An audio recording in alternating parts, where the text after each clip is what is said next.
Good morning. As I mentioned in the last class, we are today moving on to the next textbook, that is Footprints Without Feet. And the first lesson there is A Triumph of Surgery.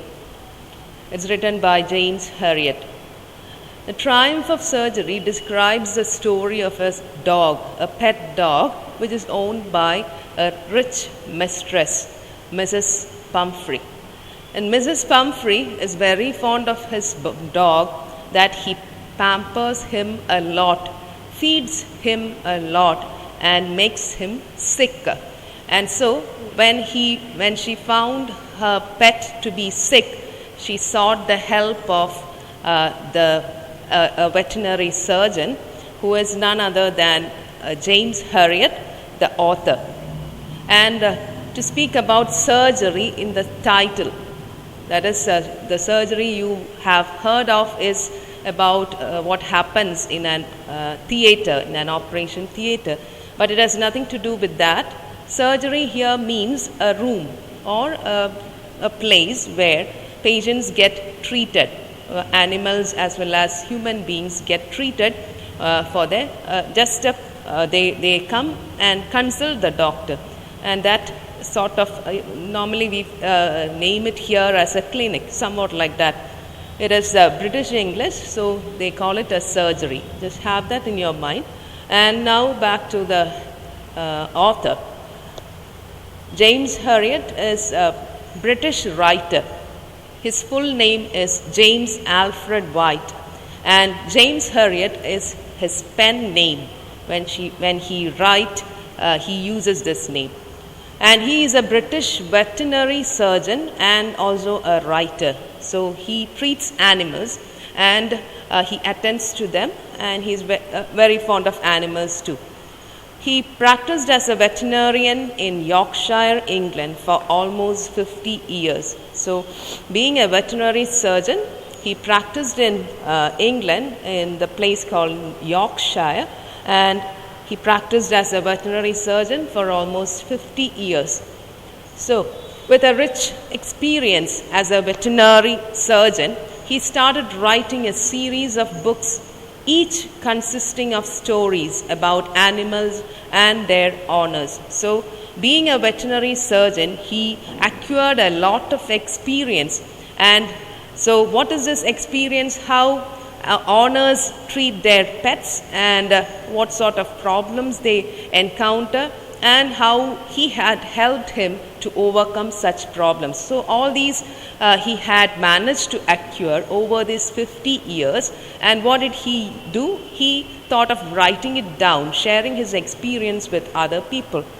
And so because of this very reason, his works are known to be semi-autobiographical works. You know, an autobiography is a work where a person speaks about himself, tells about his own life. It is half autobiographical and half relates the experience of some other people. So he is mixing his own experience with another people's experience, and so we call it semi-autobiographical works.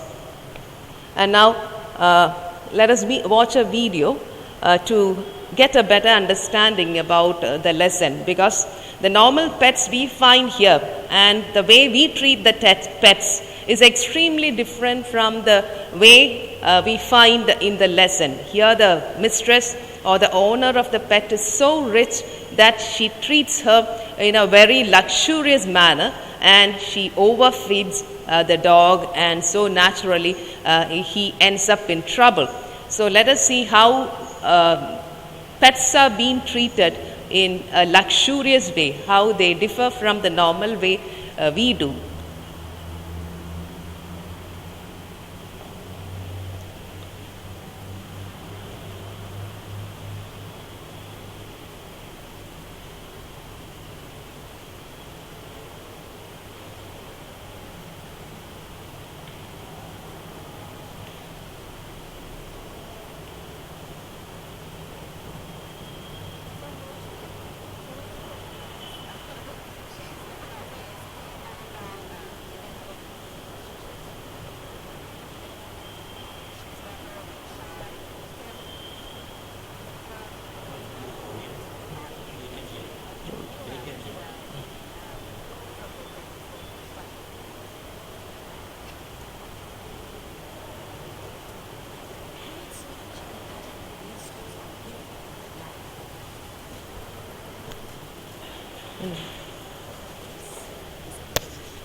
So hope you understood how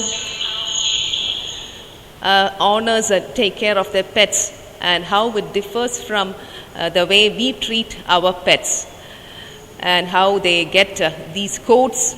They are meant for different seasons, and then how they get facials, and how they are being groomed and so on, just like normal human being. Now back to the text.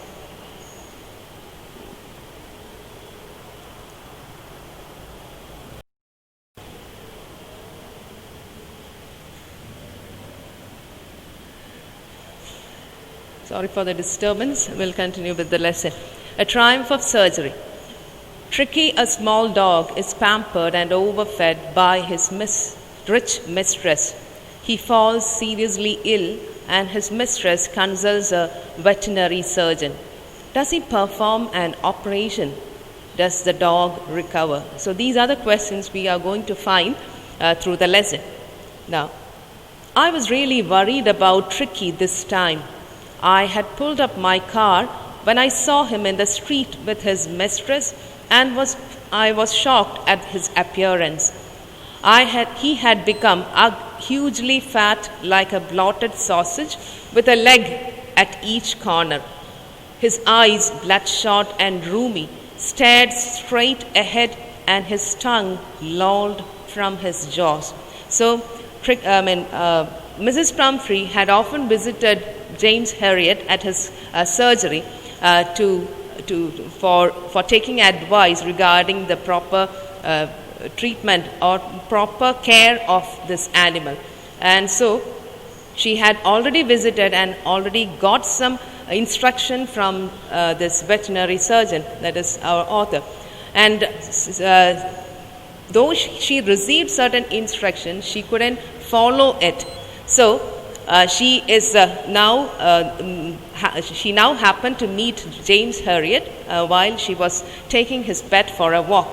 So I was really worried about Tricky this time. So in spite of his constant reminders, Mrs. Pumphrey wouldn't listen to him, and so the author was really worried about the condition of Tricky, that is the dog, this time. I had pulled up my car when I saw him in the street with his mistress, and I was shocked at his appearance. So when the author happened to see this Mrs. Pumphrey along with her pet, he just stopped his car, stopped his car, and was shocked to see the dog's appearance. How was the dog then?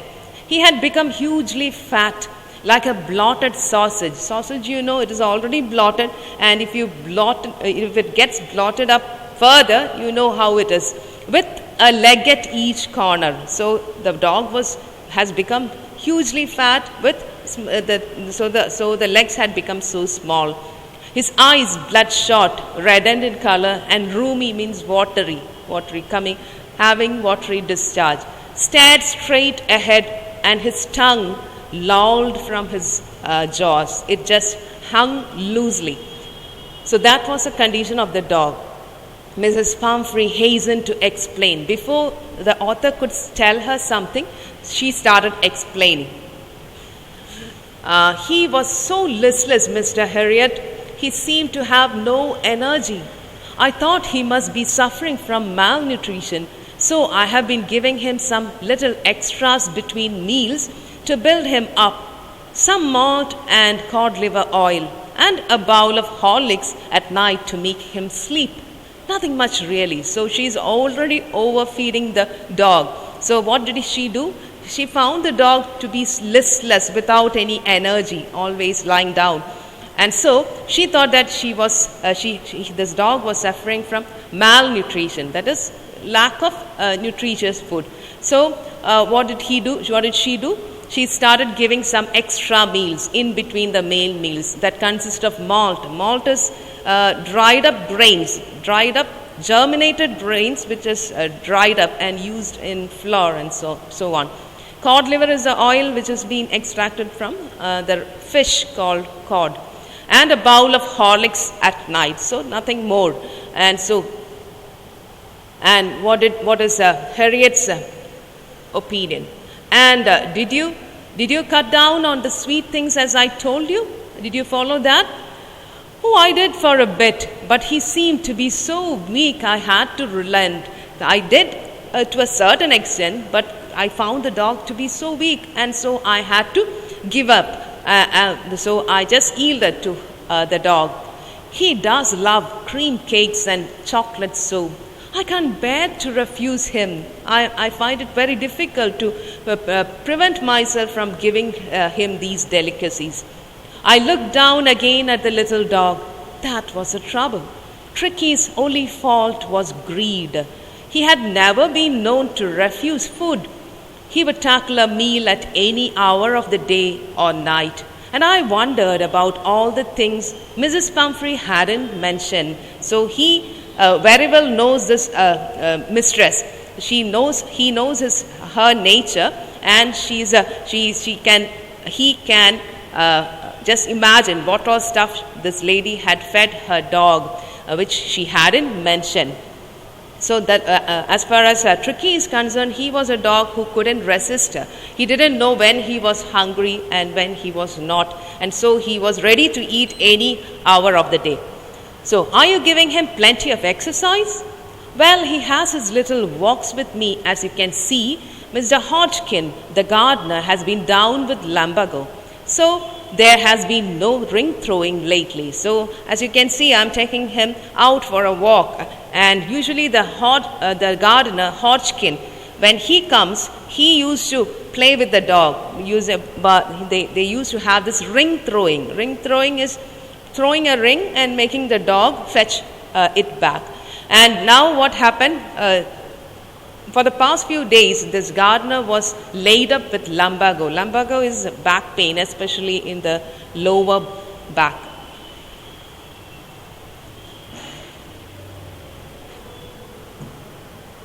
Okay, fine.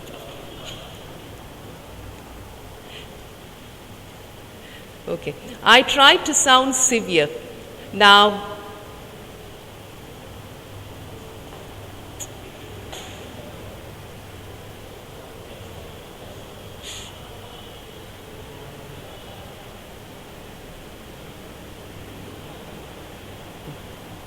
I tried to sound severe.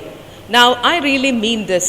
If you don't cut his foot right down and give him more exercise, he is going to be really ill. You must harden your heart and keep him on a very strict diet. So now he had been telling this in a very mild way. Now Herriot realized that this sort of treatment or this way of dealing won't be effective in this case, and so he decided to be very stern with Mrs. Pumphrey. If you don't cut his foot right down and give him more exercise, he is going to be really ill.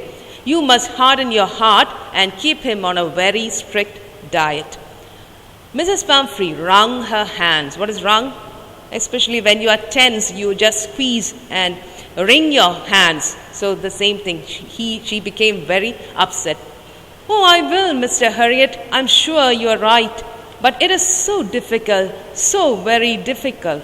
She set off, head down, along the road, as if determined to put the new regime into practice immediately. So she as far as Mrs. Pumphrey is concerned, she finds this as a very difficult task because this is a pet dog and she loves him very much, and she can't resist giving this dog all the delicacies. So she found this new way of dealing very difficult.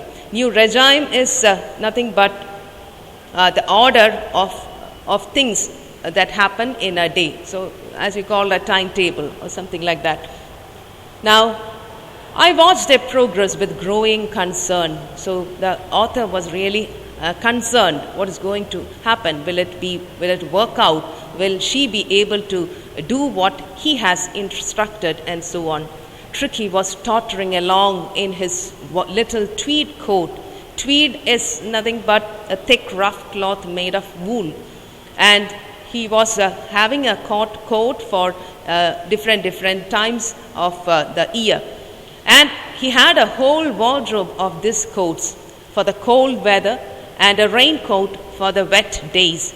He struggled on, drooping in his harness. Harness, a set of straps that is worn by an animal just to control it. Now, I thought it wouldn't be long before I heard from Mrs. Pumphrey. So he knows Mrs. Pumphrey very well, and so he very well knew that he would get a call very soon. The expected call came within a few days. Mrs. Pumphrey was distraught. Distraught is very much worried and upset. And this was her complaint. Tricky would not eat anything, refused even his favorite dishes, and besides, he had bouts of vomiting. He spent all his time lying on a rug, panting, didn't want to go for walks, didn't want to do anything. So this was the condition of Tricky, the dog. And so he refused everything, even his favorite dishes, and he had vomiting, and he was lying on the rug throughout the day. He didn't seem to have any sort of enthusiasm, or he was so dull. I had made my plans in advance. The author very well saw this in advance, and he had planned. He was well planned. The only way was to get Tricky out of the house for a period. I suggested that he be hospitalized for about a fortnight to be kept under observation. So he very well knew that if he left the dog along with Mrs. Pumphrey, he is not going to get back his true shape. And so he decided to put the dog in his hospital and to keep him under his observation. The poor lady almost swooned as fainting. She was sure he would pine and die if he did not see her every day. So she believed that the dog would pine and die is become so much worrying and getting tense over something, and that is affecting one's health. That the dog would pine and die if he did not see Mrs. Pumphrey every day. But I took a firm line. So this time Herriot was really firm in his decision. Tricky was very ill, and this was the only way to save him. In fact, I thought it best to take him without delay and followed by Mrs. Pumphrey's wailings. Wailings is a long, loud cry. So she couldn't think of getting separated from her pet, and so she started crying and went after the car. I marched out to the car carrying the little dog wrapped in a blanket. The entire staff was roused. So a member of the family is getting separated from the remaining members of the house, and so that created an impact on the house. And what happened? The entire staff, entire servants were alerted, and maids rushed in and out, bringing his day bed, his night bed, favorite cushions, toys and rubber rings, breakfast bowl, lunch bowl, supper bowl. So everyone was aroused, and everyone were asked to go and collect things that belonged to this Tricky. And so there was a huge rush in the house, bringing all the items to the car. Realizing that my car would never hold all the stuff, I started to drive away. As I moved off, Mrs. Pumphrey, with a despairing cry, what is despair? Losing all hope. So she thought that she would never meet the dog again. With a despairing cry, threw an armful of the little coats through the window. I looked in the mirror before I turned the corner of the drive. Everybody was in tears. So she just came along, rushing, and then threw the last things that she could gather, that is a number of coats, through the window. And as the author looked through the rear view mirror, he could see every member standing out, and they were almost in tears. So the dog was so dear to them. Out on the road, I glanced down at the pathetic little animal, gasping on the seat by my side. I patted the head, and Tricky made a brave effort to wag his tail. "Poor old lad," I said, "you haven't a kick in you, but I think I know a cure for you." So the dog is familiar with the author because he had visited him quite a few times. So the face is familiar, and so he recognized this doctor and tried to wag his tail. He's gathering courage and doing so. So even that is difficult for the dog. And so the doctor realized that, and he's telling that you haven't a kick in you. You don't have the slightest energy in you. You are totally spoiled by Mrs. Pumphrey. And now what happens once he reached his clinic? At the surgery, the household dogs surged round me. So once he's there, the dogs gathered around him. Surging is to rush with force. And Tricky looked down at the noisy pack with dull eyes. He could hear the noise, but he was not interested, and when put down, lay motionless on the carpet. The other dogs, after sniffing round him for a few seconds, decided he was an uninteresting object and ignored him. Just as the dog's nature is, every dog came and surrounded Tricky and started sniffing, and since there was no reaction from the dog, they just left him and went. I made up a bed for him in a warm, loose box next to the one where the other dogs slept. For 2 days, I kept an eye on him, giving him no food but plenty of water. At the end of the second day, he started to show some interest in his surroundings, and on the third day, he began to whimper when he heard the dogs in the yard. So the first day, nothing was given except water, and the next day he started to show some interest in the surroundings, and at the third day he started to respond with whimpering. Whimpering is nothing but a weak cry. Now when I opened, so once he started taking care of his surroundings, when the author opened the door, Tricky just got up and trotted out. Trotting is just moving with small unsteady steps. Trotted out and was immediately engulfed by Joe the greyhound, that is, and the breed of dog, and his friends. So when he came out of his room, the dogs came running and surrounded him. After rolling him over, defeating him, and thoroughly inspecting him, the dogs moved off down the garden. They went out. Tricky followed them, rolling slightly with his surplus fat. He couldn't even walk properly, so he's rolling actually. Later that day, I was present at feeding time. So this is the time when the dogs are being fed. I watched while Tristan is the servant, slopped us just to push some food in an untidy way. Slopped the food into the bowls. So this was the feeding time, and the servant was feeding the dog, putting the food in each bowls. There was a usual headlong rush. Headlong is pushing one another and rushing forward. So headlong rush without taking care of the surroundings and so on. Headlong rush followed by the sounds of high-speed eatings. The dogs are actually fed very sparingly. Very little food is given to them. Only then they would be active. And so this was, the dogs very well knew that they would be getting very little food, and that too the time would be very little. And each one started rushing towards the food and had their share of meal. Every dog knew that if he fell behind the others, he was liable to have some competition for the last part of his meal. So everyone knew that if the dog doesn't finish his share of food quickly, what will happen? The last share would be eaten up by some other dog. So every dog knew this, and so they were eating like anything at high speed.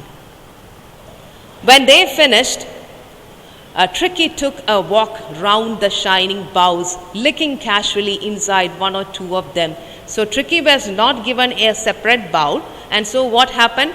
He had to lick the remaining things that was left in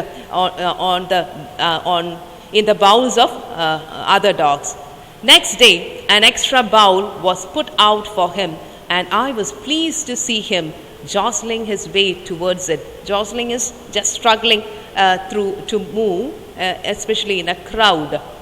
From then on, his progress was rapid. He had no medicinal treatment of any kind, but all day he ran about with the dogs, joining in their friendly scrimmages. Scrimmages is fights. He discovered the joys of being bowled over, thrown, and tramped on and squashed every few minutes. When all the dogs rushed together, this Tricky was small in size, and naturally he would be thrown and tramped. Tramped is to walk over, and squashed, to be pressed. And every few minutes he became an accepted member of the gang, an unlikely, silky little object among the shaggy crew. So silky little object, just like the one we saw in the video. And the rest of the dogs were very sturdy ones, shaggy crew, rough fur and so on. Fighting like a tiger for his share at meal times, and hunting rats in the old hen house at night. He had never had such a time in his life. So though he was small in size, he was fierce. That the size didn't matter. He also fought his share, and he struggled. He carried on amidst the tough-built ones, the sturdy dogs. All the while, Mrs. Pumphrey hovered anxiously in the background, ringing a dozen times a day for the latest bulletins. So Mrs. Pumphrey, you can imagine, she couldn't sit quiet. She always rang up this veterinary surgeon just to get the latest bulletins, just to get news about the dog. I dodged the questions about whether his cushions were being turned regularly, or his correct coat worn according to the weather. But I was able to tell her that the little fellow was out of danger and convalescing rapidly. So he avoided the unnecessary questions, that is about the cushions and the coats and so on. But one thing he told her that he was getting better. Convalescing is to regain health. The word convalescing seemed to do something to Mrs. Pumphrey. She started to bring round fresh eggs, 2 dozens at a time, to build up Tricky's strength. So the word convalescing had some sort of effect on this Mrs. Pumphrey. She wanted her dog to get back to the normal shape, and so she thought of bringing in extra things so that the dog's health would be boosted up. So first thing that she brought was dozens of eggs. But when the bottles of wine began to arrive, the real possibilities of the situation began to dawn on the household. The next thing that came was bottles of wine. And then when the household people noticed that the wines are sent by Mrs. Pumphrey, they could imagine what all stuff would come next. It was to enrich Tricky's blood. So all these are meant to improve Tricky's blood. Lunch became a ceremonial occasion with 2 glasses of wine before and several during the meal. So none of these could be given to the dog. So what did the members of the house do? They just enjoyed all these. So lunch became a ceremonial occasion. Why? It was followed by glasses of wine along with lunch, and 2 eggs for the breakfast, and for the lunch they had this wine also. We could hardly believe it when the brandy came to put a final edge on Tricky's constitution. So the last thing that was sent was bottles of brandy. So that was to top up or to complete the circle. And for a few nights the fine spirit was rolled around and inhaled and reverently drunk. So even the brandy was not allowed to give to the dog. So what happened? They started enjoying the drink also. So for a few nights they were in good, perfect condition enjoying this liquor. There were days of deep content, starting well with extra egg in the morning. He is talking about the members of his house. So those were days of deep content. They were leading a very luxurious life with all sort of goodies. And with an extra egg in the morning, improved and sustained by the midday wine, and finishing luxuriously round the fire with the brandy.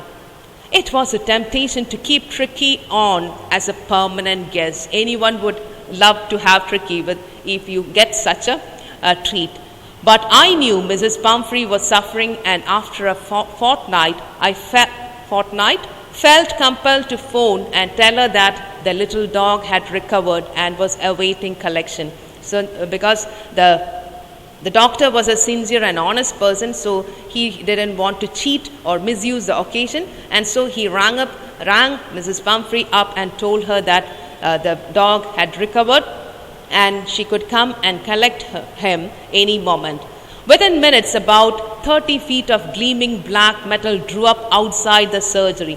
So a gleaming black car came and stopped outside the surgery. The chauffeur is a driver of a rich person, especially a rich person, opened the door, and I could just make out the figure of Mrs. Pumphrey, almost lost in the interior. So she was really doubtful whether she would get back her dog, and so she was sitting inside without looking anywhere, not able to bear, she got good news from the doctor, she couldn't believe. So she didn't want to look anywhere else. She was totally lost in her thoughts. Her hands were tightly clasped, held together in front of her. Her lips trembled. "Oh, Mr. Herriot, do tell me the truth. Is he really better?" "Yes, he is fine. There is no need for you to get out of the car. I'll go and fetch him." I walked through the house into the garden.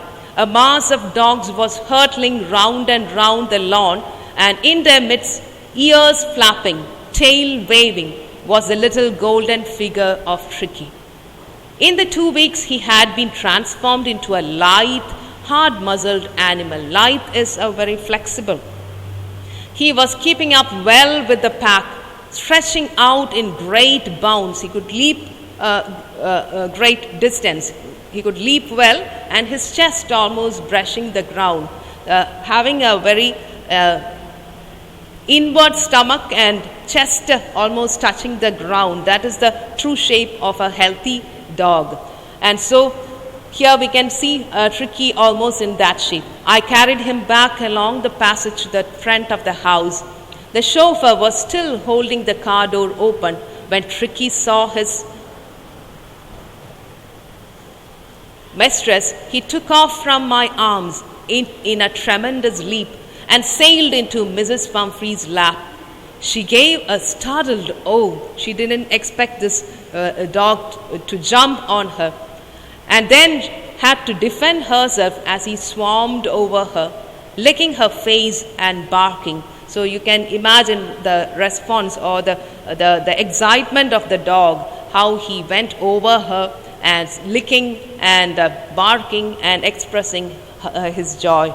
During the excitement, I helped the chauffeur bring out the beds, toys, cushions, coats, and bowls, none of which had been used.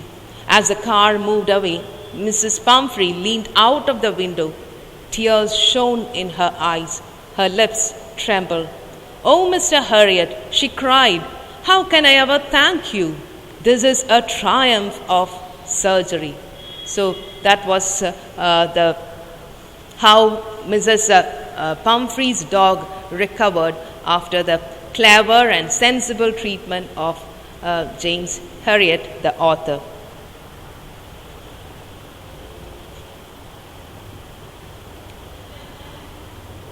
You can go through these questions and think about it, and also to talk about it, and just have your own opinions. We will discuss in the next class.